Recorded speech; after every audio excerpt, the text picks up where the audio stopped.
Good afternoon, everyone, and welcome. This is Debbie Rauscher with John Burton Advocates for Youth, and we're going to go ahead and get started. So I'm going to turn the webinar over to Andrew Nickens, who is an intern who worked with John Burton Advocates for Youth on the report and on putting together this webinar. So I'm going to start just by thanking Andrew, first of all, for all your great work on this publication, and I'll turn it over to you to get us going. Thank you very much, Debbie, and I'm very excited to be here presenting this webinar to all of you. Before we get started, I would like to just go over a few logistics. This event is being recorded and will be available at our website after the event. We have disabled we do have a Q&A function, so please feel free to submit questions throughout the presentation. We hope to answer them at the end of our presentation today, both live and written. You can also download the publication on our website as well, and you can access it by simply going to jba.org, and the resources, the URL is right here. So next, I would like to give a very, very warm welcome to our panelists here today. They have done so much to contribute to this report, and they are going to be sharing a little bit about what they have done at their colleges and their programs as it relates to the recommendations outlined in our report. And so today, what we hope you'll take away from the report is a little bit of background about homelessness, student homelessness, understanding the homeless services system, the recommendations that we have in our report, and as I said, a wonderful presentation from our panelists about what they're doing, as well as Q&A at the end. So now I'd like to turn it back over to Debbie Rauscher to present. Thank you. All right, thanks everyone. I'm so excited to have so many folks on the webinar this afternoon. And I just want to start by giving a little bit of background. And, I think probably the majority of people who are on this call are from a college or university campus.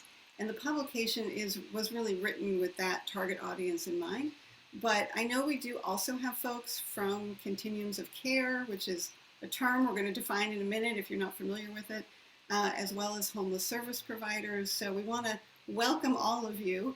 And we're really hoping that this information crosses all the different sectors and is relevant no matter who you are or what your role is. I think for those of you who work at a college, you might be somewhat familiar with the statistics on the screen. If you don't work at a college, this may be new information to you. We know that here in California, we have a homelessness crisis. I think everybody is pretty aware of that at this point. And the truth is that college students have not been immune to this crisis. And we do have a crisis of homelessness among our college students at this point. For college students, not only are they dealing with the increased cost of living that all Californians face, but also the increasing costs of college in general that make it harder and harder for students to be able to afford the cost of meeting their basic needs like food and housing. And so the numbers that you see on the screen here are the percentage of students at each system that in surveys done over the past few years identified as living in a housing situation that qualifies as homeless. So 19% of community college students, 11% of CSU students, and 5% of UC students. These are all pre-pandemic numbers. So we anticipate that these numbers may have even worsened since the pandemic. The other thing to note, and this is on the screen here, is that African American and Native American students are up to 40% more likely than white and Asian students to experience basic needs insecurity. And so there's been a lot of discussion across all three post-secondary systems about issues of equity, making sure that all students have equal access to higher education, and addressing the issue of college student homelessness is really fundamental to addressing issues of equity. We can go to the next slide. So the second piece that I want to just provide some context for before we really kind of jump into the meat of what we're here to talk about today is I often think of the solution to college student homelessness as having four parts. There's no question that there's no one single solution that's going to solve this problem. I wish there was, but there isn't. And so we have to bring in a range of different approaches if we're going to solve the problem of college student homelessness. So we've got basic needs centers on college campuses, which has really grown in the last few years to provide more short-term, immediate kind of interventions, partnerships between colleges and housing providers to actually bring housing resources directly to students. Building on-campus housing is another one that's really kind of started to pick up steam more than ever now, in particular at the community colleges. And then leveraging the homelessness response systems. So bringing to bear the resources that maybe aren't specific to students, but that they are available to individuals experiencing homelessness in your community and bringing those resources to the student population. And this is a framework that I've talked about before and sort of had actually for a number of years in presentations I've done. And I think what's really different about the presentation that we're doing today from presentations I may have done on this topic in years past is that several years ago when I was talking about these four pillars, it was sort of like, well, here are the four pillars, but there's not really any resources out there. You just have to sort of make do with what we've always had and hope you can get some of it to students.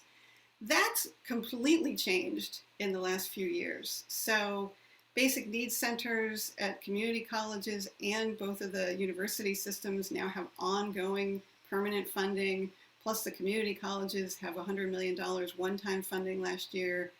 There's $19 million in the budget for these partnerships with housing providers, $500 million that was allocated for building on-campus housing. But the one that I really want to emphasize today is the last one.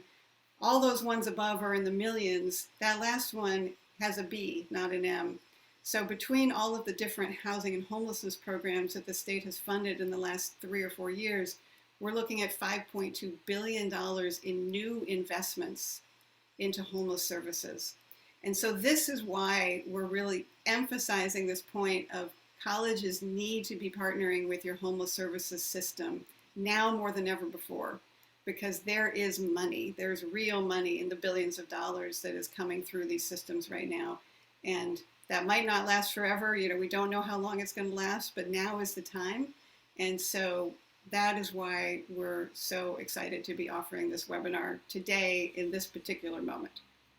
So with that sort of context, I'm going to turn it back over to Andrew. He's going to walk us through a couple definitions for those of you who might not be familiar with the homelessness response system, the recommendations from our report, and then we're really going to leave the bulk of the time for our wonderful panelists who are going to tell you what this looks like in real life. So, Andrew? Thank you very much, Debbie. So as Debbie mentioned, these are a few terms and really concepts we want to familiarize yourself with when we're talking about collaboration between colleges and the homelessness response system. The continuum of care, the coordinated entry system, and the level of funding that's been made available in recent years that could potentially help address college student homelessness. So first, the continuum of care. The continuum of care is really a body, a group of nonprofits, government agencies, all of which have made it a core mission to end homelessness in their communities. Every county has a continuum of care, and they're responsible for disseminating the different sources of federal and state funding to those nonprofit providers, local governments, to offer and operate the level of housing services according to the need and the level of need in each community. And at each of these continuums of care, there is a board that oversees the dispersal of the funds that they have.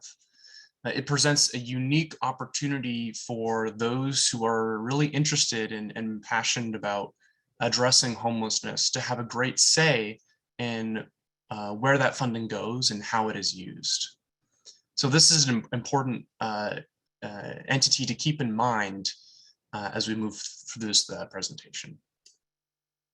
The next concept I'd like to discuss is the coordinated entry system.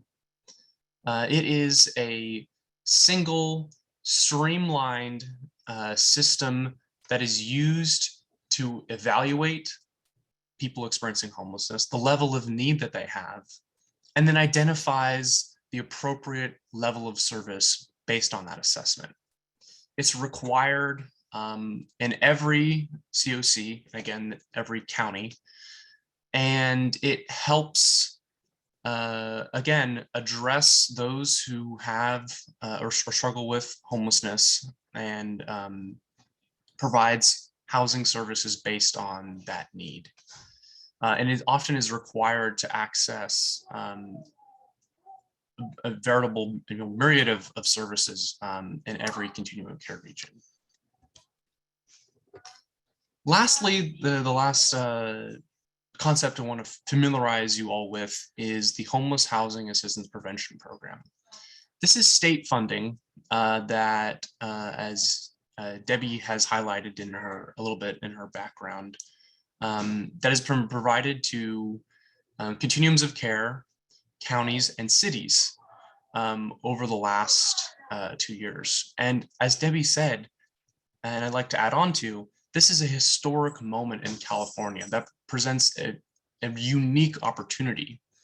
Some of you might have experience with this program or some knowledge and awareness of it, but might know that this funding goes towards those who are often have the highest level of need and greatest risk. But as more funding is being provided, the opportunity is increased to allow others to access this. And so a portion of this funding is specifically set aside for youth experiencing homelessness, and that is the key opportunity we're trying to move into here. Next, we're moving on to our recommendations. You can see here, appropriate level of staffing at every community college, or every college rather, to leverage these systems, participation in continuum of care, partnering with housing providers, and co-location of housing services on campus. These recommendations are centered on the principle that in order to approach and address homelessness, we have to look beyond. It requires a strategy that requires going beyond what our college can do and looking to our homelessness response system. So the first one is relatively straightforward and easy to understand. First, before relationships can be established outside of a college, it's first necessary to ensure that Basic Needs Center staff are full-time, solely dedicated, and can focus their efforts and energy to organizing the services necessary to serve the students on their campus. And so we found that the colleges who were successful at doing this had staff that were full-time and solely dedicated, and often had backgrounds in social services that made it easier to navigate the homeless services system and establish these relationships. Next, we recommend that colleges participate in their continuum of care. As I said, it presents a unique opportunity for colleges to find services for their homeless students and address their needs. It's rather straightforward. It simply begins with identifying the continuum of care in your community, reaching out to the point of contact in that continuum of care, and begin conversations about how they might be able to address the student homelessness population on your campus. Another strategy that was also very effective is considering membership on the Continuum of Care Board or one of its subcommittees to have a greater level of participation and say in how that funding gets distributed and used, which, as we said, presents a huge opportunity in this moment with this level of funding. Finally, another strategy to consider is collaborating on the point in time count. which is required every 2 years to assess the number of or the level of homeless population in a community. And counting the students that are out of college may be very helpful to demonstrating to a continuum of care that there's a population here that needs to be served. And finally, another thing that we hope this leads to is a partnership with housing providers. As you'll hear from our presenters later on, several colleges have developed extremely effective models that couple the academic component of college, academic and education-focused case management, identification of that student on campus, to housing services, housing navigation, rental subsidies, and housing stabilization. These rapid and quick tools that can prevent a student from experiencing the worst that homelessness can really hurt that student, and instead allow them to continue being a successful student and get them on track to long-term sustainability. We found that this model is very effective, and its details are highlighted in detail in our report. Lastly, we also encourage co-location of housing services on campus. As we mentioned, the coordinated entry system is essential in getting access to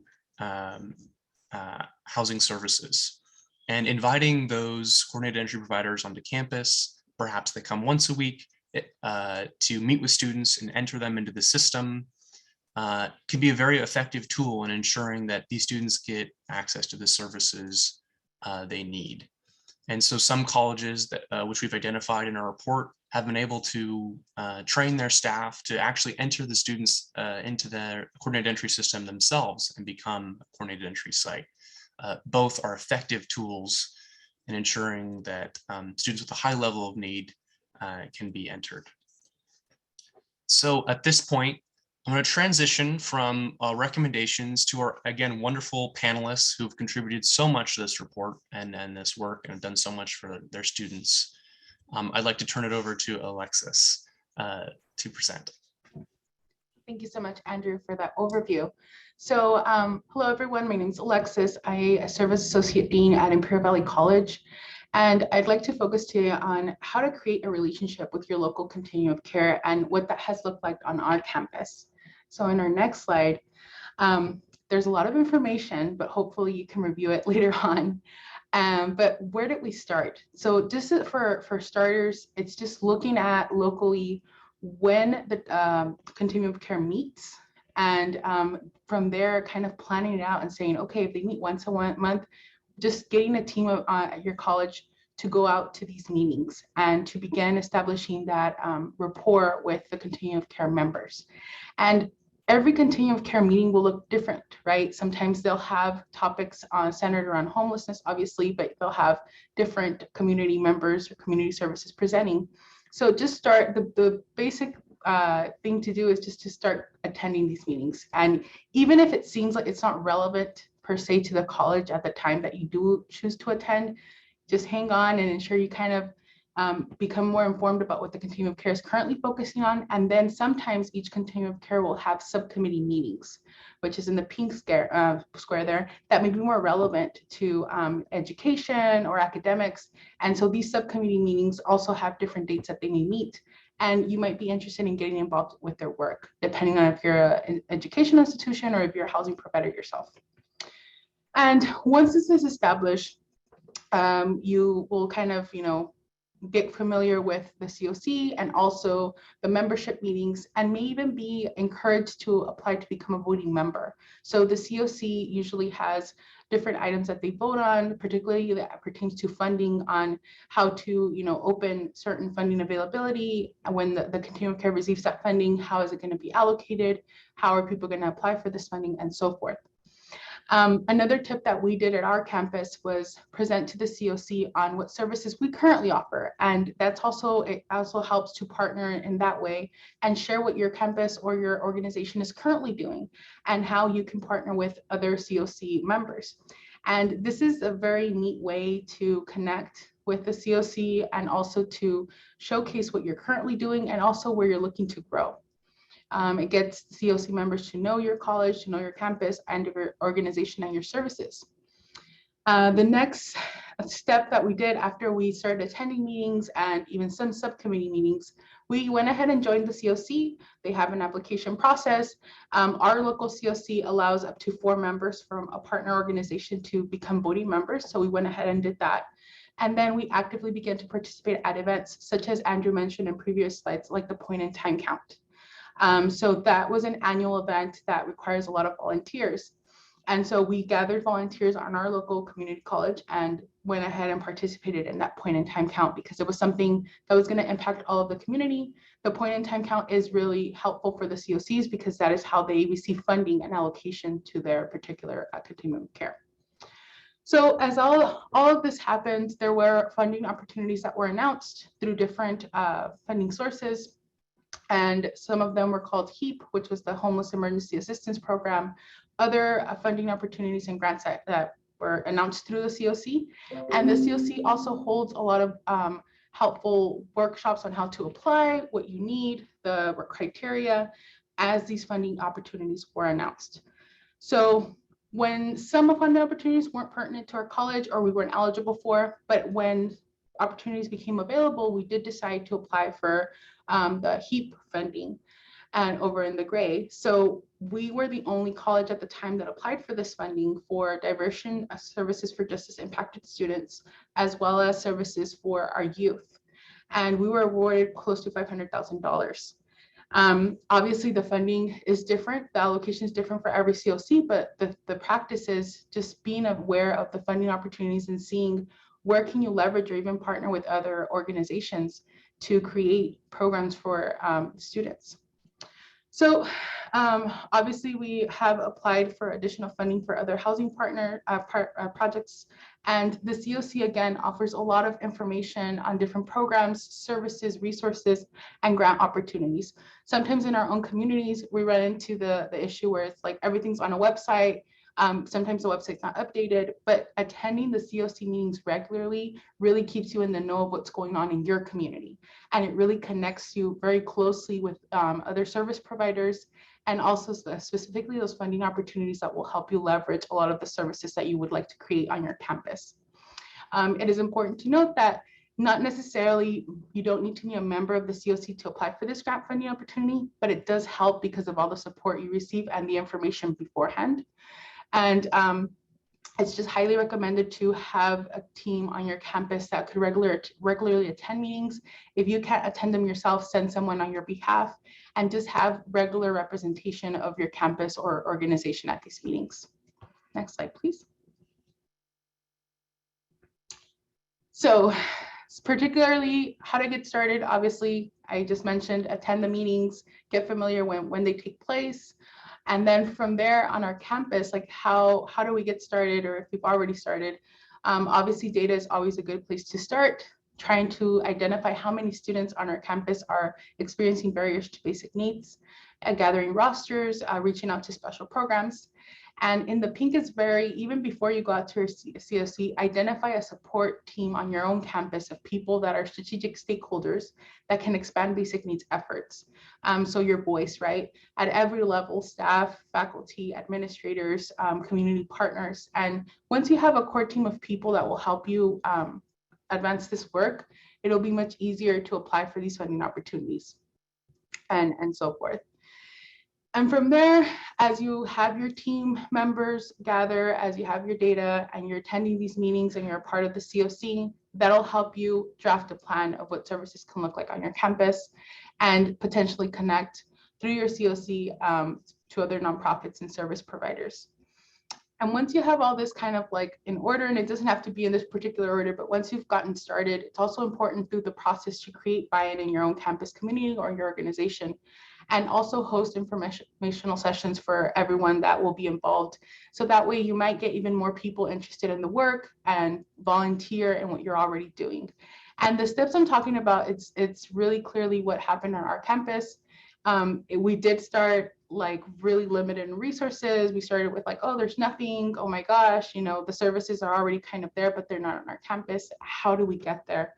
And what I just outlined is essentially how we got there. And it's a continuous effort because these partnerships, obviously, we have to continue to go to the meetings. And sometimes that's not possible, but we always make sure that we send someone from our campus just to be in the know of what's going on at the continuum of care. Next slide, please. So this is back in 2016, how it started. And I love sharing these pictures because pictures speak volumes. So this was we weren't attending our CSC meetings. We weren't aware that they were even going on. And we were barely getting, you know, an idea of what basic needs services could look like on our campus. And we recognized that students expressed, you know, food insecurity. So we had what we called literally our snack shack. And it was out of my cubicle there. And so we had a couple snacks and water bottles, as you see there, for students to grab when they would come in to our counseling center. And then the next slide. So throughout these years and throughout this partnership, we've been able to build really lasting relationships up on top our tiny home community. And that was leveraged through our partnership with our continuum of care and our partners that we were able to connect with there, which was a local city of El Centro, our county of Imperial that are also members of the continuum of care. And we were able to apply for funding to create our tiny home community. Obviously, our food distributions are in partnership with our local food bank, and that is also a free service through the USDA food distribution every month. And that is something, again, that we learned through our continuum of care. So obviously, all of this work involves a lot of people, so it's really important to just start small. At our campus, it really was a group of 3 people that were kind of dreaming and hoping, and now it's grown a lot. So in our next slide, some just general pointers. If I can't stress it enough already, reach out to your continuum of care, establish those connections and apply for those grant opportunities. Maybe it may seem like, oh no, it's going to take years, it's going to take forever. It isn't. Every step you take is a step closer for your program or service to expand and become enhanced. And also recommended to stay connected to JBay. They're an excellent resource and support. They're advocating throughout the state for our students. And it's really recommended that you continue to attend these webinars for technical assistance, and also reach out to other colleges that are already doing the work. Our contact information will somehow be shared in some way, but reach out to us if you have any questions, if you want to sidebar and meet, even if it's for a short 30 minutes or an hour, whatever your campus needs. And again, you know, stay informed for new funding coming out through the Chancellor's Office or other avenues, and attend these webinars. And we're all in this together. So believe it or not, every small action, every meeting you attend, every webinar will lead to the development of comprehensive basic needs services on your campus. So lean on each other, and you're already doing the work. It's just a matter of streamlining it and breaking down these barriers for our students. So thank you all so much.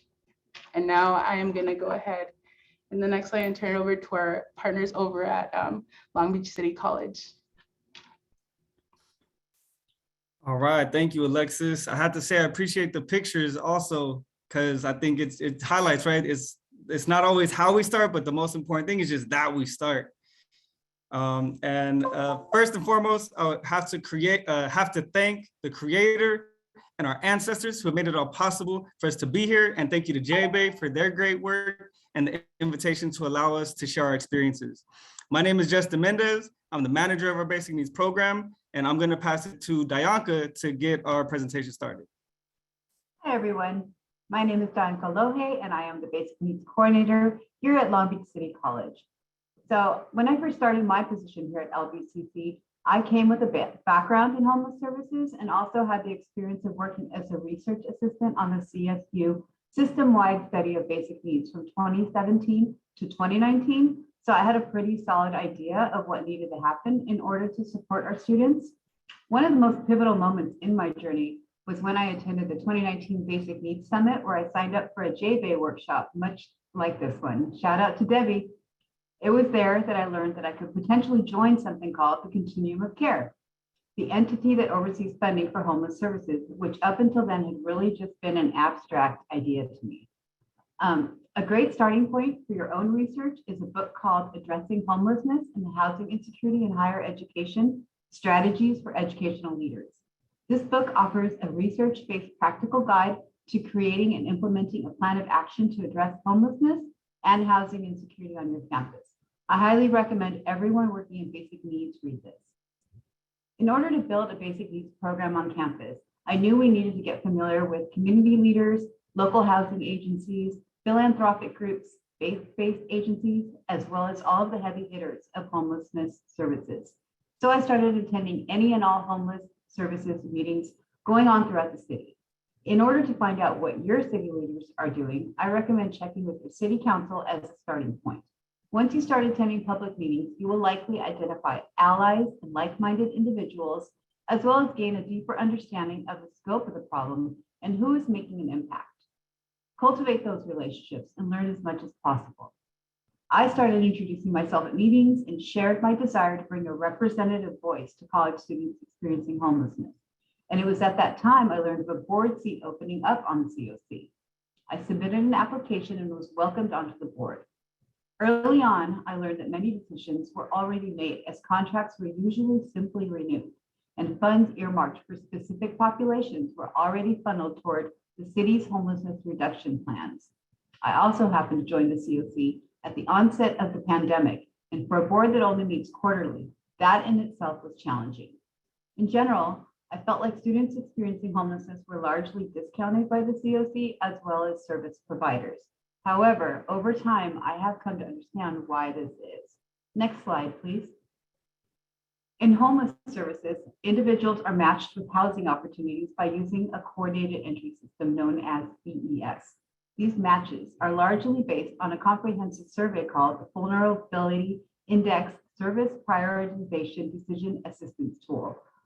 It's also known as the SPDAT, it's a mouthful. It measures a range of bio, psycho, and social factors, as well as homelessness chronicity.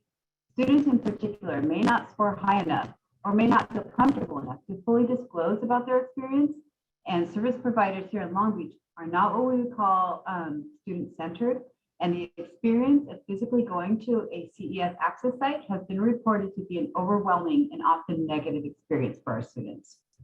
Another major barrier has been federal definitions of homelessness. U.S. Department of Housing and Urban Development, also known as HUD, does not consider couchsurfing as being homeless, and all HUD-funded housing opportunities must adhere to this definition.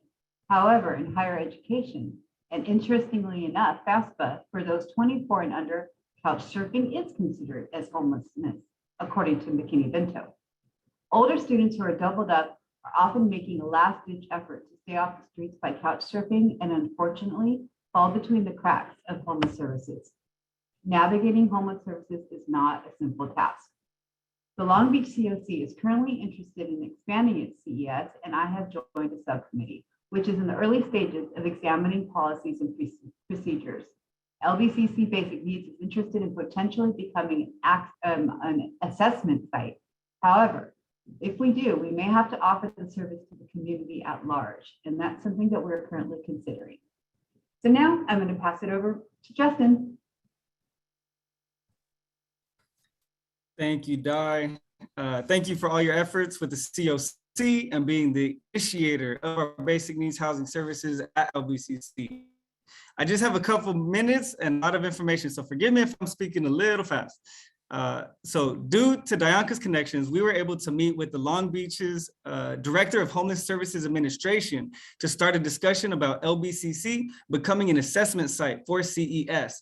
I also have to shout out Emily from San Diego City College, who we actually reached out to first to learn from their efforts with CES.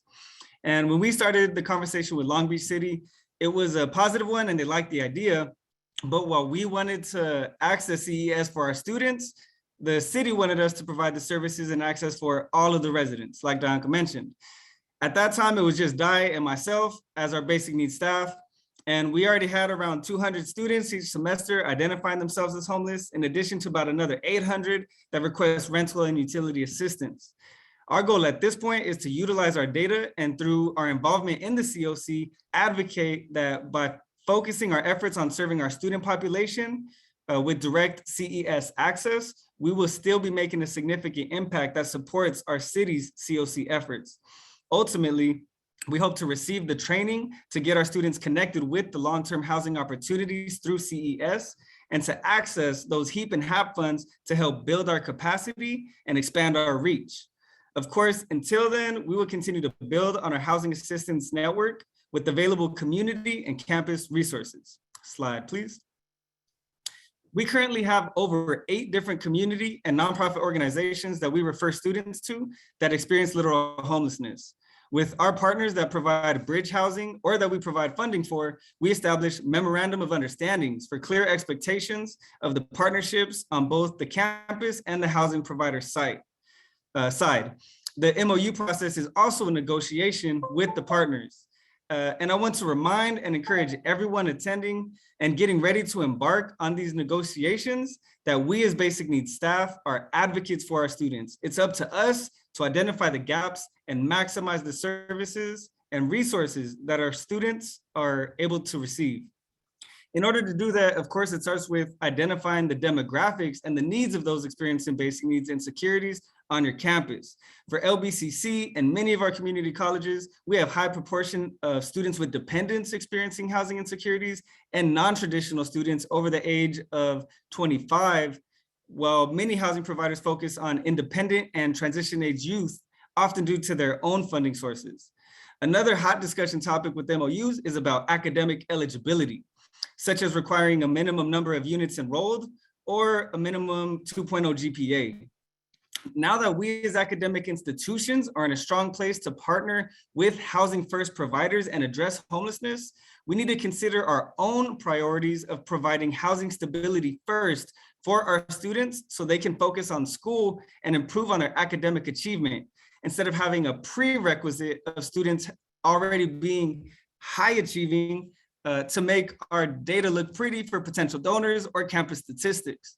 We have to remember that for a student to be experiencing homelessness and still enrolled in school and persisting, that resilience alone is high achieving. Sometimes it's not realistic to expect such high grades when our students are going through perhaps the most difficult struggles of their lives with housing insecurity and the related stressors. However, I also have to acknowledge that we do still see 3.5 and even 4.0 GPAs from our students that are sleeping in their cars and other places not meant for human habitation. With the wraparound services received after they connect with our basic needs programs, including the campus support programs, mental health resources, the hands-on coaching, counseling, and financial support, then they will be much better equipped and supported to achieve those academic and career goals. Oftentimes, it all starts with our basic needs programs. Intentionality and purpose in establishing a housing network is critical. For us, every partner has a purpose, and it's important to provide options for our students instead of choosing for them based on eligibility and need. And this is a great way for our students to be empowered and take accountability in their own journey. So you can see we have our local CES providers that we send referrals to, and they are our catch-all due to them really serving the public. So they are great that as long as a student is meeting the HUD definition of homelessness, we can make that referral. And because Long Beach has our own city CES, we have the MSC and MHALA as Long Beach CES providers for those students living in Long Beach. And then those living outside of the city, we can refer to Harbor Interfaith, who is our LA County SPA provider. For the nonprofits, we have Hovinist that we're about to hear from. They're the rock stars and the experts in housing navigation and rapid rehousing. ERT, Economic Roundtable, focuses on a cohort approach and career exploration. VOA, they have Youth Emergency Services, that's TAY focused. Shower of Hope provides bridge housing along with tutoring and academic and personal counseling. And I also wanted to include our LBCC Foundation on here because they've been a huge financial support as a nonprofit that we've partnered with to secure basic needs grants. And they set up a basic needs emergency fund that provides direct aid in a very timely manner for our students. Lastly, I want to highlight that providing comprehensive basic needs support shouldn't rely solely on the housing providers, but it should be a partnership with campus and community resources. Slide, please. So with our campus resources and the support from HER funds and our student equity, We've been able to hire outreach staff, provide scholarships, direct aid, expand our housing partnership with Economic Roundtable to serve additional students. And we're also able to collaborate with our partners when there's additional funding that's needed from campus and communication. So to conclude, I want to say to my statewide and maybe even nationwide basic needs partners, take a student-centered, holistic, and human-first approach to address housing insecurities, humanize our students' experience with the trauma-informed care to support their needs. Our students are the experts of their own lived experience, and it is up to us as staff and administrators to listen to what they have to say so we can serve them effectively as possible to impact their lives and future generations. Now I'm going to pass it over to our partners at Fresno City College to hear about the great work that they're doing. Thank you, Justin. My name is Natalie Chavez, and I'm from Fresno City College, and our program is called Housing Opportunities Promote Education. Let's go ahead, Andrew. Let's get into it. So I'm just going to tell you guys how I started, and it's very different than the other people who have presented, which I love all their approaches. But in reality, I am just like everybody here, starting probably from scratch. My entire program started with $22,500. I love saying that. For 7 years, we operated with that budget, and we were serving primarily foster youth. And so I got into the homeless world because obviously we know that current and former foster youth have a higher proportion of homeless and housing insecurity when they come out of care. So when I first got into this work, I was looking for the magic bullet. And I didn't know anything about the COC yet. I didn't know anything about coordinated entry yet. So what I decided to do was start with research. And I knew that this would be something that I could do internally, fairly low cost, and it turned out to really pay off for our campus. So for those of you who are just wondering where you're going to start, I would say the primary place is to look at your own internal research. We have an Office of Institutional Research as a college, and we use Qualtrics. So in 2020, we dispersed our first housing, we called it our housing survey. So just our housing stability survey. So we went out to all of our students. So 21,000 of our students were surveyed. And these were our major findings. We had 1936 responses from students. And I thought it was really interesting that originally we only had 29 students identify themselves as the HUD definition of homelessness, which at the time I didn't know what that was. I'm going to tell you the truth. And then we had 327 students who were unstably housed, which were using the McKinney-Vento definition, which all of you guys can look that up online. And really, it gave me a picture, and it gave me a place to start. So it also helped me understand what other programs students are primarily participating in, and you can see them listed here. 74% were from EOPS, 36% were from DSPS, 21% were from CalWORKS, and we had 7% that were in the Veterans Center. So that really allowed us to really do some in-reach with those departments and form those strong alliances and partnerships, so we could really be connecting with those students. And then we went into some of our other major findings, helped us really determine how we were going to build out into the community. So we had 29% experienced foster care, 14% identified as LGBTQ, and 47% had previous mental health history. Go ahead, Andrew, next one. So that got us into the work, and I was lucky enough to benefit from being one of the pilot sites for the HIP program, the Homeless and Housing Insecurity Program, through the Chancellor of Community Colleges. But we had a problem because in January of 2021, we had raised some funds from outside funders. I had fundraised through the Grant to Benefit Homeless Individuals from SAMHSA, and also received this pilot funding, but I needed to find affordable apartments. So we partnered with the Home Key Project. So for those of you who are unfamiliar, I'd recommend you look up Home Key. It's a federal program to convert hotels in your area into affordable housing for the community. And we were able to partner with our COC to get 11 affordable units in January of 2021. Go ahead, Andrew, next one.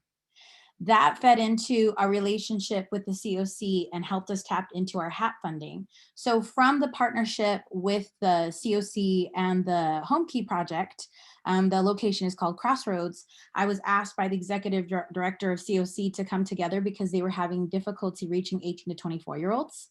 Because of my data, I knew 60% of the people who had responded to my survey were 18 to 24.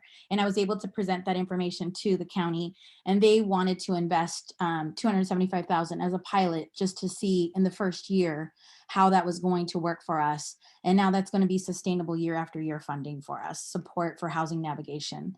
Go ahead, Andrew, next one. So that moved into the HEAP investment, which will provide 60 students rental subsidy. Why this is important is for those of you who are tied to unmet need and financial aid. So if you're a housing provider, you don't know what that means, but students run out of that.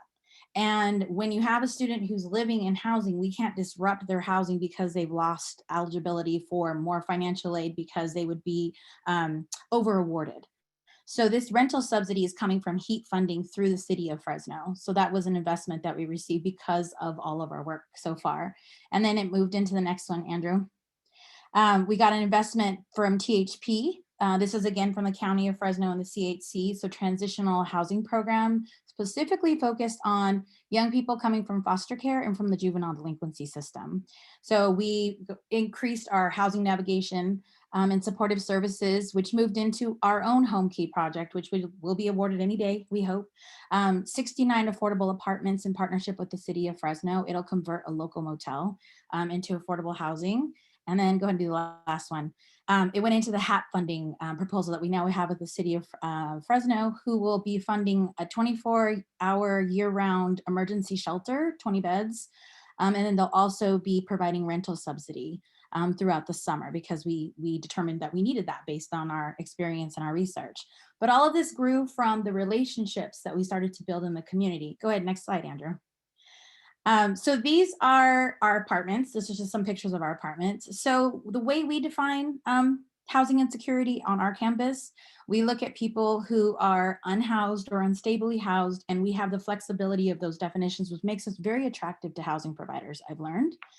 And students are leased apartments for 12 months as they stabilize in our program. Currently, we have 189 apartments. We're set to have 402 apartments in partnership with our providers by the end of 2024. So the overall goal of our program is for students to become permanently housing stable after they leave the HOPE program. And go ahead and go to the next one, Andrew. So we've now been factored into the strategic plan for the city of Fresno as one of the innovative offering. They call us an entry point. So in the strategic plan, when you're looking at unhoused individuals, all of these individuals that are defined here can then come into HOPE to get into permanent housing for anybody who's looking to improve their life through education. So therefore, it's kind of brought in all of these other relationships. Once they understood what education could provide and what they were providing, we were able to put those things together. And as a result, these are some of the partnerships that we've been able to tap into: Home Key, HAP, HEAP, and THP. So my biggest recommendation to all of you is, like what everybody says, it's going to sound very repetitive, but you have to just start. And I think there is no right way. I think that would be my one recommendation. And so anybody who wants to reach out to me, I make myself available. I'm always here to answer questions and support the community. So I'm going to pass it over to my friends over at Hobanus. So Eric. Before you start, Eric, real quick, Natalie, we've had a couple of people asking if you'd be willing to share your survey template. Well, okay, wait. Okay, yeah, yes, absolutely. It's a short little thing. It's a one pager. I'll send it out to you, Debbie, and you can send it out. Great, so I'll forward that to everybody who's listening. Go ahead, Eric. Hi, everyone. My name is Eric Hubbard. I'm the Director of Development and Strategic Partnerships for Hobanus Inc. We are a housing provider located here in Los Angeles County. And it's great to be here. Thank you always to Debbie and J-Bay for your real leadership in this space, for always advocating for students. Thank you to all of our partners who are here. Shout out to Justin and Bianca over at Long Beach City College. You guys are amazing partners for us to work with. I see a few other of our partners that are on the here in the group. And big shout out to the Hobanus staff. I know a bunch of you guys are watching too. So, we couldn't do any of this work without you all, and we're really proud of all the work that you do. I'm here to talk about our College Success Initiative and how we, as a housing provider, approach creating homes for students who are experiencing homelessness. As I mentioned, we're here in Los Angeles County, and we're serving youth who are experiencing homelessness throughout Southeast LA. We really value having a track record of programmatic success and growth, strategic growth that really looks at the root causes of homelessness and what we can do to create long-term stable housing options for the folks in our community who we're able to serve. We offer a bunch of housing services that are really geared towards moving youth and those experiencing homelessness out of that situation and into a stable, safe, and comfortable place to live. And we offer what we like to consider our own continuum of care within our program, which means emergency shelter, transitional housing, bridge housing, host homes, family reconnection, rapid housing, permanent supportive housing, a whole bunch of housing types that are really geared towards meeting the diverse needs of youth within our community. And we also are a regional coordinator, a major player here in Los Angeles County's coordinated entry system as the CES regional coordinator for Service Planning Area 7, which includes all of Southeast LA County. I'm going to talk a little bit more specifically about what we've done over the last couple of years to create college-focused housing options, because we all know that students experiencing homelessness have unique needs and ways that we can really use both CES and other resources to address those needs. You can go to the next slide. So our College Success Initiative really focuses on combining traditional and academic case management in order to support students who are experiencing homelessness as we move them into safe and stable housing that's really geared towards their life as a student, that offers a lot of flexibility based off of their academic pathway, and variable housing options that really meet their needs as either a single or if they're raising kids, and depending on what school they're going to either. We couldn't do this without amazing college partners, and these are just a few. Of course, always shout out to our friends over here in Long Beach. But we cover really a whole bunch of LA County, all the way from Cal State Northridge down to the Long Beach area, up to Cal Poly, and communities in between. We can go to the next slide. And so our main focus is to really have partnerships with our campuses in order to recruit and identify students who are experiencing homelessness. That enables us to be co-located on campus or virtually. So over the pandemic, we've had to really shift our approach. But you know, that kind of crisis allows for innovation and making sure that we do have virtual ways of connecting with students, even when campus resources are closed, has been extremely helpful. We create a variety of housing options that are really dedicated towards the student population. And our whole theory is that by supporting the students who are experiencing homelessness with housing support, we're actually able to help them graduate and succeed in school. So housing in traditional homeless services, housing is really the end goal. In academic focused services, housing is a tool to really help students succeed. And to do that, we need to leverage both private and public resources. And we're always happy to share our experience, what we're learning, with the thoughts that can create systematic change, such as AB 74 and the HIP program. And of course, our students are at the core of all that we do, and we always want to make sure that we're taking time to celebrate their success. And I'm super excited for the graduation ceremony that we're planning for all of our students across our campuses this upcoming June. So we can go to the next slide. I want to highlight a lot of what we've seen as the benefits for a campus to partner with a housing provider. And I know that it can be kind of difficult to create that partnership or to understand where to start. And that's why this presentation and all the speakers have been great, because they've shown that there's a lot of different ways that a campus itself can really become engaged with the coordinated entry system and then partnering with the housing provider. We approach, working with homeless folks through a lot of different methods, but we want to make sure that we're utilizing the expertise and working with the population to help them navigate the challenges that they're facing in their lives and on campus as well. But with our abilities, we are able to, do a lot of the legwork that a campus may not have the capacity to do, as far as accessing a local stock of housing for the eligible homeless population, identifying with housing identification and landlord recruitment, and also serving as that party that's making those payments to the various landlords that we're working with for the different housing types. Using different resources through CES, through private foundations, and through other types of funding to get the funding to utilize and provide rental subsidies and other housing types to students. And then the day-to-day work of providing the case management to the students who are in housing. We all know that students who have experienced homelessness have also experienced trauma. And we want to make sure that they are surrounded with all the needs, all of the support that they need in order to thrive in that housing and also thrive in school. So that means our case managers work day to day with students on financial literacy, financial planning, helping them access the different resources that are available throughout their community for mental health and other needs, accessing basic benefits from CalFresh to other resources, and just being people there that they can really support for our students. We also honestly limit a lot of campus liability as a housing provider that's providing the day-to-day resources for those students and making the final judgments as to what a student experiencing homelessness, what kind of support that they can receive. And then our work also creates additional opportunities for advocacy and systems change. So we just I really applaud all of you who said, if you don't know where to start, just get started. And reaching out to the local continuum of care and local housing providers in your community is just a really great start for that. Next slide.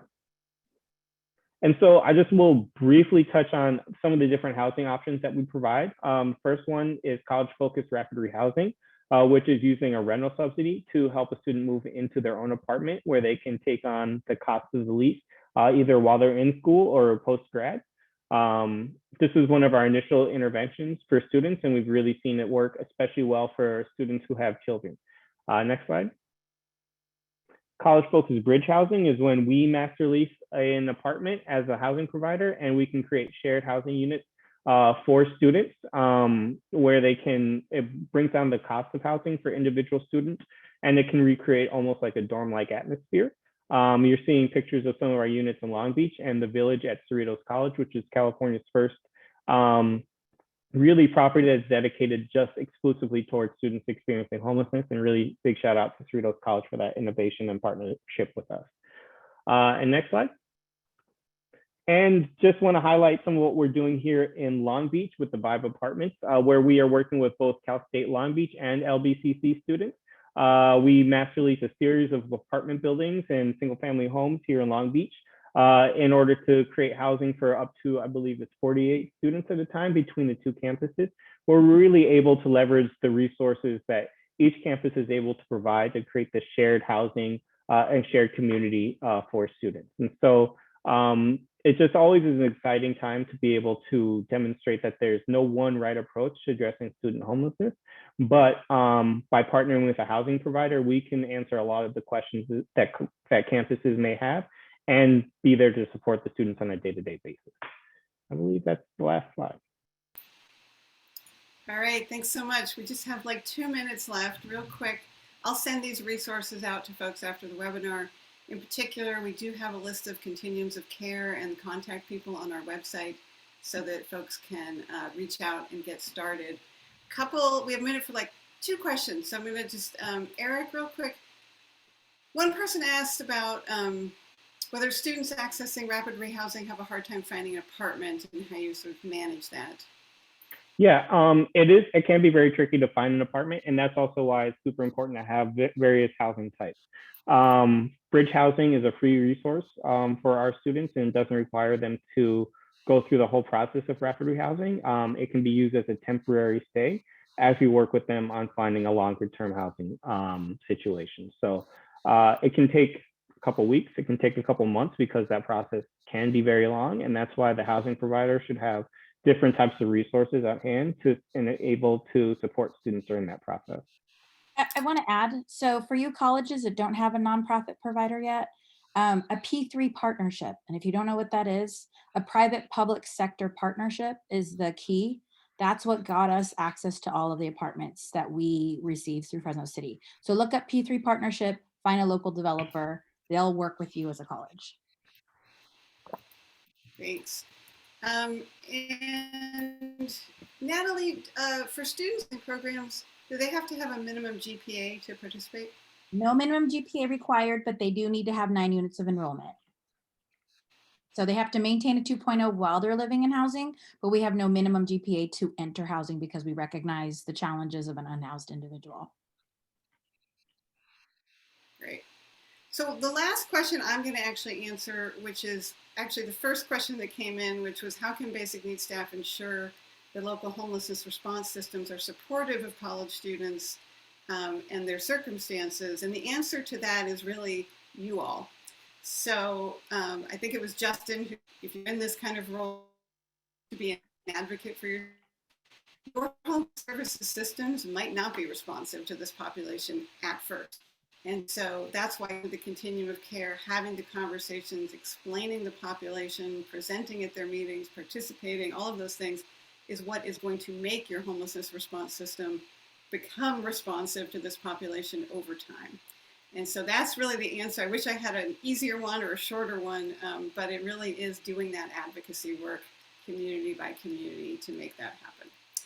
So we're at time. I want to thank our panelists. Everybody did such a fantastic job, such great information. I will be sending out a link to the recording, the PowerPoint slides, Natalie's template for her survey, and a couple of other helpful links to you all. So just keep an eye on that in your email. And thank you all so much for being here. Have a great afternoon.